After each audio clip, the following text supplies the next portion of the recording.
से अब मैं नहीं कहूँगा, अगर लवली जी के पास जाते हैं और लवली जी को उस बात के बारे में समझाते हैं और लवली जी के दिमाग में ये आता है कि हाँ इससे मेरी पार्टी या मुझे तो कोई दिक्कत नहीं हो रही, मेरे पर्सनल मेरे कैरियर कैरेक्टर पर कोई फर्क नहीं आ रहा और ये व्यापारी की जायज मांग है, तो उस काम को बहुत पेन लेके, मुझे नहीं पता है भगवान ने कौन सी छड़ी इनको दी है, कौन सा तरीका दिया, ये काम करा देते हैं। ये तो मीठी मीठी बातें आप कह रहे हैं, लेकिन पर्सनल काम किया होगा, गांधीनगर की समस्या तो कहाँ हल हो रही है? मैंने लवली से आज तक पर्सनल कोई काम कराया है, पर्सनल यानी कि विमल जैन ने अपने परिवार के लिए अगर कोई काम कराया हो तो मैं उसका गुनाहगार नहीं। मैं ये कह रहा हूँ कि पर्सनल लोगों का कर देते होंगे, गांधीनगर के व्यापारियों की समस्या कहाँ हल हो पा रही है? नहीं, गांधीनगर की जो समस्याएं हैं इसमें व्यापारियों का खुद का ही बहुत बड़ा हाथ है। व्यापारी नेता ये बात कह रहा है, व्यापारी के बीच में रहता हूँ, नेता नहीं हूँ, व्यापार भी करता हूँ यहाँ। यहाँ सेल्फिश है यहाँ का व्यापारी। गांधीनगर रेडीमेड मार्केट का या गांधीनगर क्षेत्र का, यहाँ पे 5-6 मार्केटें नेशनल इंटरनेशनल लेवल पे हैं। यहाँ के लोग सेल्फिश हैं। सेल्फिश ना हो तो अपने जो कर्मचारी होते जो अपनी दुकान के आगे कूड़ा सड़क पे फेंकते ना फेंके, उसको स्टोर करके रखें। प्राइवेट सेक्टर जो हमारी ऑर्गेनाइजेशन बैठी हैं, अगर हम एडीएम डीएम के सामने ये बात रखते हैं कि जो हमारे को ये व्यवस्था दी जाए, यहाँ पे सफाई रात को होगी, तो व्यापारी पेन लेना इस चीज का। जब तुम 7 बजे से लेकर रात के 9 बजे तक तो किसी को मौका ही नहीं दोगे सफाई का या मरम्मत का या एक्रोचमेंट करके रखोगे, अगर ये नाइट में होने लगे सबका, ये पेन सबसे पहले मेरी ऑर्गेनाइजेशन सबसे आगे व्यापारियों के हक में खड़ी होगी। हम रात को उठवाएंगे कूड़ा, हम रात को सफाई कराएंगे, और जो व्यापारी साथ देना। चलिए, मीठी मीठी बातें आप लवली जी के बारे में कह रहे हैं।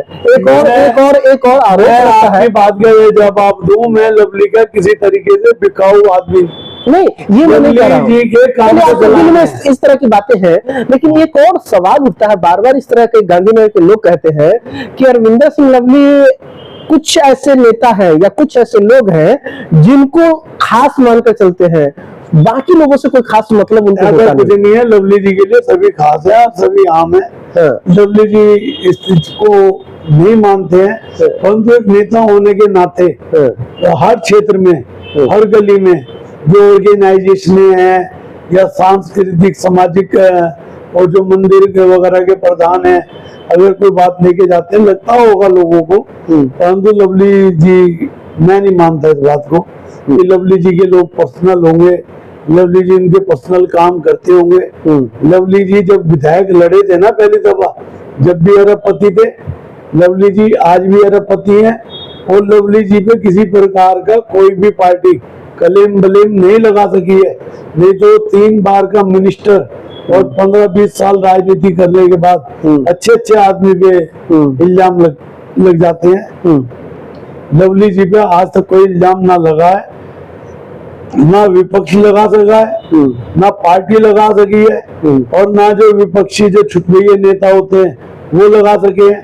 बल्कि वो तो और उनका काम करा लेते थे अपना, वो उनको भी मना नहीं करते थे। काम है, आदमी जीतने के बाद सबका हो जाता है, किसी एक विशेष पार्टी का नहीं रहता। जब आदमी जीत जाता है, ये सही कह रहे हैं आप। उनके बारे में एक और बात कहा जाता है कि जब लवली जीत जाते हैं तो अपने वर्कर का काम न करके ना दूसरे पार्टी के जो वो वर्कर हो या बेवर्कर हो, उसमें उनके लिए कोई फर्क नहीं है। अपने वर्कर का काम क्यों नहीं करेंगे? फिर हम क्यों कांग्रेस के साथ चलेंगे? फिर तो जाएंगे कांग्रेस को वोट देंगे, अपने घर आगे बैठ जाएंगे। जब हमारे को एक अच्छा कैंडिडेट मिला है नसीब से इस क्षेत्र के, आप तो कांग्रेसी रही है, आप तो बीजेपी के हैं। नहीं, मैं कांग्रेसी हूँ। और लवली जी अब नेताओं का ऐसे ही है जी। जब लवली जी कांग्रेस में थे, चुनाव लड़ते थे कांग्रेस के टिकट से, उनके मंच से आप उनको लेकर बड़ी बड़ी बातें करते थे, लोगों के वोट को उनकी तरफ लाने की कोशिश करते थे।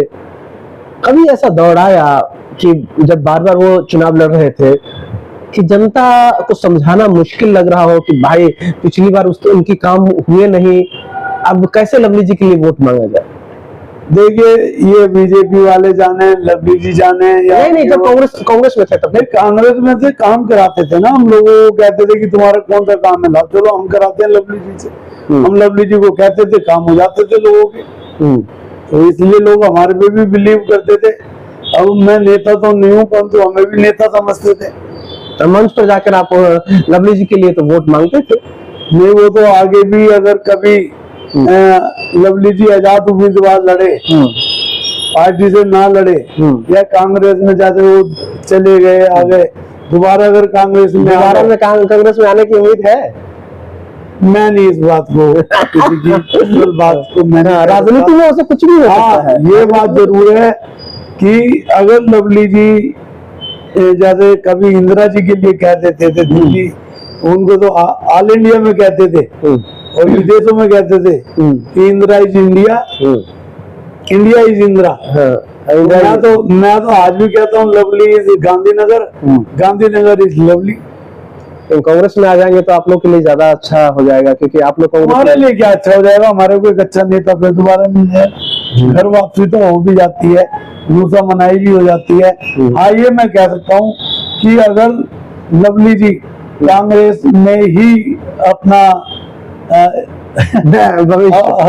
भविष्य छोड़ के जाते और अपना भविष्य कांग्रेस के हाथ में देके कांग्रेस को और मजबूत करते, तो आने वाले चीफ मिनिस्टर तो कांग्रेस के यही गिने जाते थे।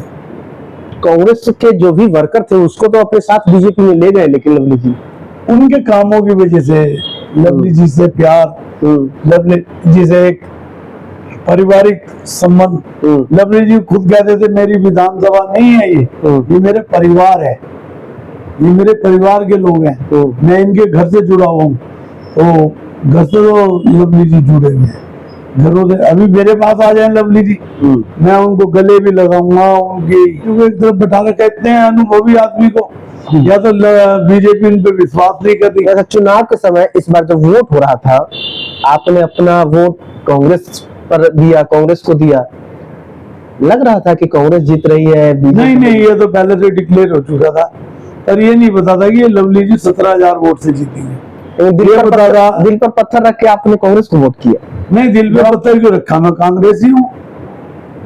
नहीं, जीत रही थी नहीं, तो जीत हार के लिए जो नेता, जो मेरे स्तर का आदमी अगर ऐसा सोचता है कि जो जीत रहा है मैं उसके साथ लग जाऊं, मैं उसका काम करूं, इसका मतलब मेरा आपने पार्टी धर्म निभाया? पार्टी धर्म आगे भी निभाएंगे। मैं कहूँ लवली जी के बारे में 5 खूबी बता दें आप, तो मुझे लगा 1 मिनट भी नहीं लगाएंगे, लेकिन मैं 5 नहीं 50 खूबी आप लिखते जाओ, मैं बताता जाऊंगा। लेकिन मैं पूछूं कि 5 ऐसी उनकी बुराइयां बताएं जो उनके जिंदगी में कभी दिखे, तो शायद मुझे लग रहा है कि आपको सोचना पड़ेगा। लवली जी अपनी बात से नहीं अटल हैं, अपनी बात पे अटल नहीं है? अटल हैं। अच्छा, लवली जी अपनी बात से नहीं हिलेंगे। लवली जी कभी भी ये तो अच्छा, मैं कह रहा हूँ कि उनकी बुराइयां भी कुछ है। बुराई बता रहा हूँ ना, जब वो मैं कह रहा हूँ लवली जी मैं अनऑथराइज्ड मकान बना रहा हूँ, मेरी मदद करो, नहीं करने के, तो ये बुराई तो हुई। जब मैं उनके लिए माइकों पे चिल्लाता हूँ, मुझे अच्छी तरीके से ध्यान है, मेरी गाड़ी में 5-6 वक्ता बैठे होते थे और मैं उनके लिए डबल रोटी का पैकेट और 5 किलो दूध आपने भी खाया पिया। हाँ, आप ये कह रहे हैं कि गलत में किसी का साथ नहीं देते हैं, तो अच्छाई हो गई। हाँ, तो ये उनके लिए हो गई ना अच्छाई। अब मेरे लिए तो मैं कह रहा हूँ लवली जी मेरे को कोई ऐसा काम करा दो ताकि मेरा ठेला लगवा दो, या मेरे आदमियों को ठेला लगवा दो, अब वो कहेंगे एंक्रोचमेंट हो जाएगी, तो फिर मैं कहे के लिए वोट दूं लवली को? जो मेरा ठेला लगवाएगा उसको दूंगा वोट। तो ये बुराई तो है, गलत काम नहीं करते, नहीं करेंगे जी। 5 अच्छाई बुराई ये बात अलग छोड़ो, मेरे मुंह से तो उनके लिए कोई बुराई नहीं निकलेगी, परंतु अब हम प्रतिद्वंदी हैं, वो कांग्रेस, वो बीजेपी के, मैं कांग्रेस का हूँ और मैं कांग्रेस ही रहूंगा। लवली जी का प्रतिद्वंदी तो ऐसे है कि प्यार भी है और प्रतिद्वंद भी है। प्यार तो ऐसा है, लवली जी अभी ये कहेंगे यहाँ तो अपनी गर्दन उठवा देंगे, तो ये कैसा प्रतिद्वंदिता है? ये पारिवारिक संबंध है, ये राजनीतिक नहीं है। ये संबंध पारिवारिक है। मतलब राजनीतिक मंच से लड़ेंगे और पारिवारिक मंच से दोनों लोग प्यार में रहेंगे। हाँ। लवली जी जिस दिन कोई गलत काम अपनी स्टैंडर्ड से, लवली जी मुझे नहीं उम्मीद है, मुझे कहनी भी नहीं चाहिए ये बात, परंतु अगर लवली जी अपने स्टैंडर्ड से गिरेंगे तो हम उनके साथ नहीं। तो ये थे गांधीनगर के व्यापारी नेता विमल जैन, और इनसे आज लवली जी को लेकर काफी बातें हुई, और ये सारी बातें मुझे नहीं लग रहा कि इतना खुलकर कोई गांधीनगर का नेता बोलेगा, और इन चीजों को लेकर काफी रोमांच भरी बातें आज हुई है इनके साथ। आपको कैसा ये वीडियो लगा कमेंट बॉक्स में जरूर बताइएगा। फिर मिलेंगे किसी और इंटरव्यू के साथ। अभी बस इतना ही, नमस्कार।